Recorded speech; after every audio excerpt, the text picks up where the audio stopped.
and welcome to my YouTube channel Learning Infinity. So guys, last lesson में हमने बात करी थी अबाउट द रेगुलेटिंग एक्ट्स और हमने सारे रेगुलेटिंग एक्ट्स को डिस्कस कर लिया था। प्लस हमने देखा कि कैसे ईस्ट इंडिया कंपनी का अबॉलिशमेंट होता है और ब्रिटिश क्राउन का अराइवल होता है इंडिया में। क्यों अराइवल होता है ब्रिटिश क्राउन का? क्योंकि जो ईस्ट इंडिया कंपनी के ट्रेडर्स के रूप में आए थे ब्रिटिशर्स, वो प्रॉफिट अपने पास रख के ईस्ट इंडिया कंपनी को डेप्थ में लेके जा रहे थे। इसको रोकने के लिए क्या करती है एलिजाबेथ? इंडिया आती है, सारी चीजें खुद से संभालती है और इलाहाबाद में सेल्फ प्रोक्लेमेशन दे देती है about her being empress of India. अब देखिए दोस्तों, बहुत इंपॉर्टेंट चीज होने वाली है। इंडियन काउंसिल एक्ट आने वाले हैं और इंडियन काउंसिल एक्ट भी 3 आए थे। बेसिकली अगर हम बात करें 3 इंडियन काउंसिल एक्ट की, तो वो आए थे। फर्स्ट इंडियन काउंसिल एक्ट आया था 1861 में, सेकेंड आया था 1892 में और लास्ट इंडियन काउंसिल एक्ट आया था 1909 में। अब दोस्तों हम बात करने वाले हैं Indian council act of 1861, that is the first Indian council act. इस एक्ट में क्या हुआ था? सबसे पहली बात अगर हम करें तो इस एक्ट में बहुत सी चीजें हुई थी। सबसे पहली बात, डेवलपमेंट और इन्वॉल्वमेंट ऑफ इंडियंस को स्टार्ट किया गया था। कैसे स्टार्ट किया था वो अब देख लीजिए। सबसे पहली बात तो नॉन ऑफिशियल मेंबर्स की अपॉइंटमेंट होने लगी थी या नॉमिनेशंस होने लगे थे। तो जो वाइसरॉय थे उन्होंने क्या बोला कि अब 3 मेंबर्स को नॉमिनेट किया जाए जो कि लेजिस्लेटिव काउंसिल का हिस्सा बनेंगे। कौन थे ये 3 लोग? सबसे पहले थे राजा ऑफ बनारस, सेकंड थे महाराजा ऑफ पटियाला और थर्ड थे सर दिनकर राव। ये 3 मेंबर्स ने अपनी इन्वॉल्वमेंट दिखाई इंडियन काउंसिल एक्ट ऑफ 1861 में। कैसे? वाइसरॉय ने इन्हें नॉमिनेट किया और कहा कि आप आइए हमारे लेजिस्लेटिव काउंसिल में टू प्रेजेंट योर व्यूज। देखिए, इस काउंसिल एक्ट में भी एक चीज तो क्लियर थी कि इन 3 मेंबर्स को बुलाया जरूर गया था इस काउंसिल में, लेकिन इनके व्यूज नहीं लिए जाते थे। देखिए, फ्रॉम बिगिनिंग अगर हम देखें तो ब्रिटिशर्स ने इंडियंस को बुलाया, हर काउंसिल में था, लेकिन वहां पे इंडियंस को अपने व्यूज रखने की आजादी नहीं थी। नेक्स्ट देखिए, अगर हम इम्पोर्टेंट चीज देखें तो यहाँ पे से डिसेंट्रलाइजेशन भी स्टार्ट हो गया था। डिसेंट्रलाइजेशन कैसे हुआ दोस्तों? अगर आपको याद होगा फर्स्ट रेगुलेटिंग एक्ट, वहां पे से स्टार्टिंग हुई थी सेंट्रलाइजेशन। सेंट्रलाइजेशन क्यों किया गया था? अगर आपको याद होगा तो हमने 3 मेजर इंपॉर्टेंट जगहों के बारे में बात करी थी, बंगाल, उड़ीसा एंड बिहार। इन तीनों के पास क्या थी? Legislative and mass military power थी। हर स्टेट के पास में ये पावर्स अलॉटेड थी। लेकिन जब सेंट्रलाइजेशन होगा तो सेंट्रलाइजेशन होने के टाइम पे जितनी भी लेजिस्लेटिव पावर्स थी वो किसको दे दी गई थी? बंगाल को दे दी गई थी। और अगर आपको याद होगा तो यहीं से फॉर्मेशन हुई थी गवर्नर जनरल ऑफ बंगाल की, जिसके अंडर ये सारे लेजिस्लेटिव मास मिलिट्री पावर्स अलोकेशन हो चुकी थी। नेक्स्ट, इस गवर्नर जनरल ऑफ बंगाल को क्या कहा गया? गवर्नर जनरल ऑफ इंडिया कहा गया। गवर्नर जनरल ऑफ इंडिया के आने के बाद में वाइसरॉय ऑफ इंडिया आए और वाइसरॉय के पास में ये सारी लेजिस्लेटिव पावर्स अलॉटेड हो चुकी थी। लेकिन देखिए दोस्तों, इंडियन काउंसिल एक्ट जो आया था उसमें ये गवर्नर जनरल ऑफ बंगाल या जब हम वाइसरॉय की बात कर रहे हैं, इन्होंने क्या किया? जितनी भी प्रोविंसेस थी उसको पावर्स वापस देना शुरू कर दिया। लेजिस्लेटिव पावर्स फिर से डिस्ट्रीब्यूट कर दी गई। इसके बाद में यहाँ पे से डिसेंट्रलाइजेशन हो गया, हर प्रिंसली स्टेट्स को अपनी पावर रिटर्न कर दी गई। अब पावर जैसे ही रिटर्न करते हैं उसके बाद में आते हैं ट्रांजैक्शन रूल्स या पोर्टफोलियो रूल्स या पोर्टफोलियो सिस्टम्स भी हम इसको कह सकते हैं। पोर्टफोलियो सिस्टम क्या करेगा दोस्तों? पोर्टफोलियो का मतलब होता है कि किसी भी एक डिपार्टमेंट की जवाबदारी दे दी जाए या उसको इंचार्ज बना दिया जाए। इसको एक एग्जाम्पल से समझते हैं। जैसे अभी हमारे सीएम है, सीएम के अंडर बहुत सारी मिनिस्ट्रीज है। फॉर एग्जाम्पल खाद्य मिनिस्ट्री है, उद्योग है, शिक्षा है, ये सारे डिपार्टमेंट सेपरेट है। अब इन डिपार्टमेंट्स का एक इंचार्ज है, जिसे कि हम शिक्षा मंत्री, उद्योग मंत्री या वाणिज्य मंत्री भी कहते हैं। ये क्या करेंगे? पूरे डिपार्टमेंट की जानकारी लेके उसको रेगुलेट करेंगे, हर एक चीज को प्रॉपर सर्कुलेट करेंगे। तो ऐसे पोर्टफोलियोज बना दिए गए, हर एक डिपार्टमेंट के लिए एक इंचार्ज बना दिया गया। इसके बाद में देखिए क्या होता है, 1861 जैसे ही फोर्स में आता है, इन फोर्स में आता है, उसके बाद में ईस्ट इंडिया कंपनी को क्या घोषित कर दिया जाएगा, जैसे ही ये ईस्ट इंडियन काउंसिल एक्ट 1861 आया, इसके विद इन 6 मंथ्स क्या हो गया, 6 मंथ्स के बाद में ईस्ट इंडिया कंपनी को प्योरली एडमिनिस्ट्रेटिव या इन ट्रस्ट कह दिया गया। इंटरेस्ट या प्योरली एडमिनिस्ट्रेटिव क्यों कहा गया दोस्तों, क्योंकि जैसे ही क्राउन ने सेल्फ प्रोक्लेमेशन दे दिया, एलिजाबेथ ने सेल्फ प्रोक्लेमेशन दे दिया about being the empress of India, east India company क्या हो गई, टोटली अबॉलिश हो गई।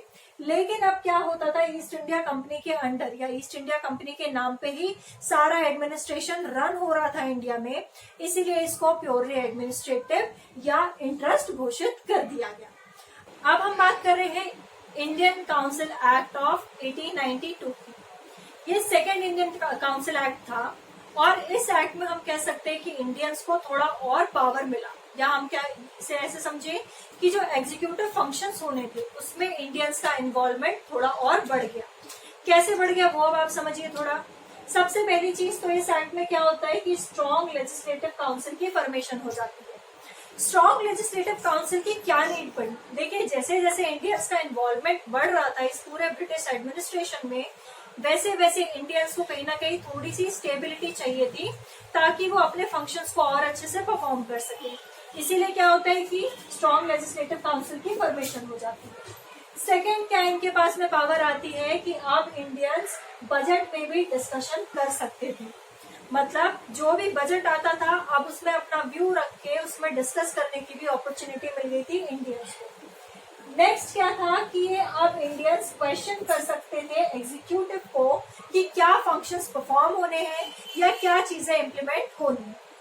ये 3 इंपॉर्टेंट चीजें थी इस पूरे एक्ट की। क्या थी, फर्स्ट तो स्ट्रॉन्ग लेजिस्लेटिव काउंसिल की फॉर्मेशन हो गई, सेकेंड बजट को डिस्कस कर सकते थे, और थर्ड अब ये अपॉर्चुनिटी थी कि एग्जीक्यूटिव्स को ये क्वेश्चन कर सकते थे।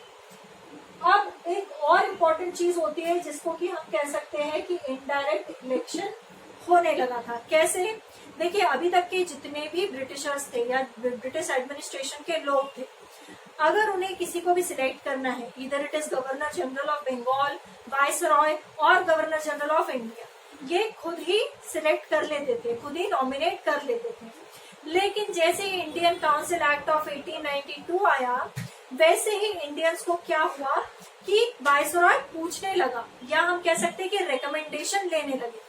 तो सबसे पहले रिकमेंडेशन वाइसरॉय ने ली थी कि लेजिस्लेटिव मेंबर्स को नॉमिनेशन करने के लिए।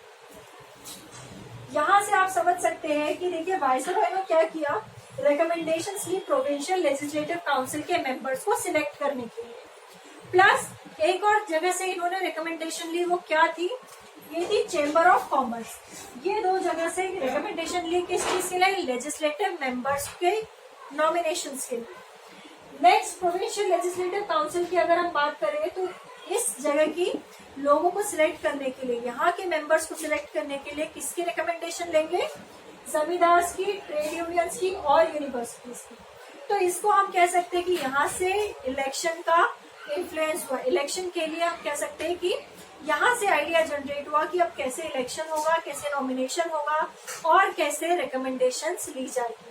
तो क्या हो गया इस पूरे एक्ट की अगर हम समरी देखें तो ये वो एक्ट था जहां पे से रिकमेंडेशन का दौर शुरू हुआ, इंडियंस का और ज्यादा इन्वॉल्वमेंट हुआ बजट को डिस्कस करने के लिए या क्वेश्चंस पूछने के लिए या लेजिस्लेटिव काउंसिल के मेंबर्स को इलेक्ट करने के लिए। अब आता है इंडियन काउंसिल एक्ट ऑफ 1909।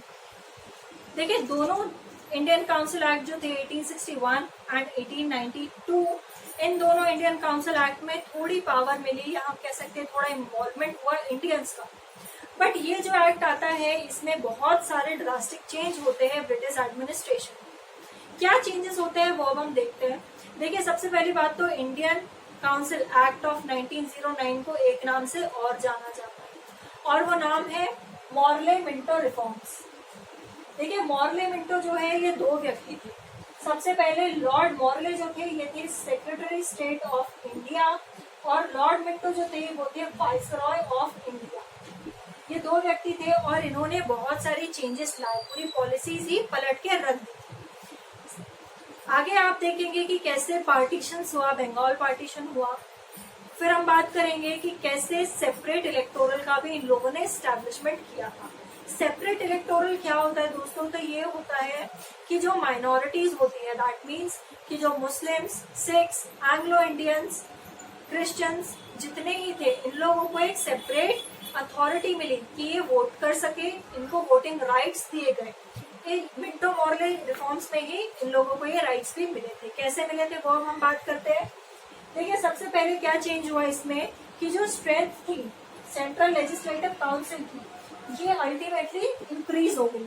अगर नंबर की हम बात करें तो पहले इस एक्ट के आने से पहले, इस इंडियन काउंसिल एक्ट के आने से पहले ये जो नंबर था ये था 16, लेकिन इंक्रीज होके ये नंबर कितना हो गया? 60 मेंबर्स की ये पूरी काउंसिल बन गई। इसके साथ ही साथ प्रोविंशियल लेजिस्लेटिव काउंसिल थी, इनके नंबर में भी इंक्रीमेंट आया, यहाँ पे भी मेंबर्स इंक्रीज हुए। इस लेजिस्लेटिव काउंसिल का एग्जैक्ट फिगर नहीं है हमारे पास, लेकिन यहाँ पे भी मेंबर्स का इंक्रीमेंट हुआ था, मेंबर्स इंक्रीज हुए थे।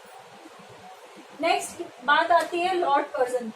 देखिए, इस एक्ट के दौरान ही लॉर्ड कर्जन भी आते हैं। लॉर्ड कर्जन कौन थे? He was also the viceroy of India. After Lord Canning he was the viceroy of India.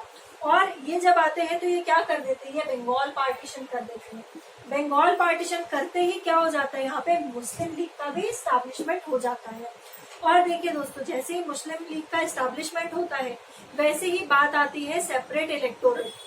Separate electoral क्या करेगा कि ये जो माइनॉरिटीज हैं उनको पावर देगा, उनको वोटिंग राइट्स देगा, ताकि ये भी बढ़ चढ़ के हर चीज में हिस्सा ले सके। ठीक है, लॉर्ड मिंटो और एक बहुत इंपॉर्टेंट चीज करते हैं, या हम कह सकते हैं कि इंपॉर्टेंट अथॉरिटीज दे देते हैं। किसको? माइनॉरिटीज को।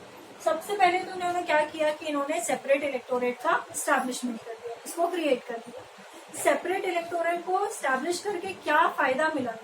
तो जो माइनॉरिटीज थी, इन्होंने पावर दी उन माइनॉरिटीज को ताकि वो भी अपने व्यूज रख सके। और या हम कह सकते हैं कि इसको कम्युनल इलेक्टोरेट भी कहा गया। कम्युनल मीन्स कि कम्युनिटी से जुड़ा हुआ, जो भी माइनर कम्युनिटीज थी उनसे जुड़ा हुआ ये इलेक्टोरेट की फॉर्मेशन करी। और ये किसने करी है दोस्तों? ये करी है लॉर्ड मिंटो। तो इन्होंने बहुत ही इंपॉर्टेंट रोल प्ले किया है इस पूरे इंडियन काउंसिल एक्ट ऑफ 1909 में। तो दोस्तों, ये हमारे तीनों Indian council act of 1861, 1892 and 1909, ये तीनों इंडियन काउंसिल एक्ट्स थे। और इसमें हमने देखा कि कैसे इंडियंस को थोड़ा पावर दिया गया, थोड़ी सी हम कह सकते हैं कि डेवलप होने के लिए चांस मिले। अब दोस्तों हम बात करेंगे नेक्स्ट चैप्टर में मेकिंग ऑफ कॉन्स्टिट्यूशन की, कि हमारे कॉन्स्टिट्यूशन की फॉर्मेशन कैसे हुई और क्या क्या चीजें हुई। That's all for now and please don't forget to press the like button। और अगर आपको मेरे वीडियोस पसंद आते हैं तो प्लीज इसे शेयर करें और सब्सक्राइब तो जरूर करें।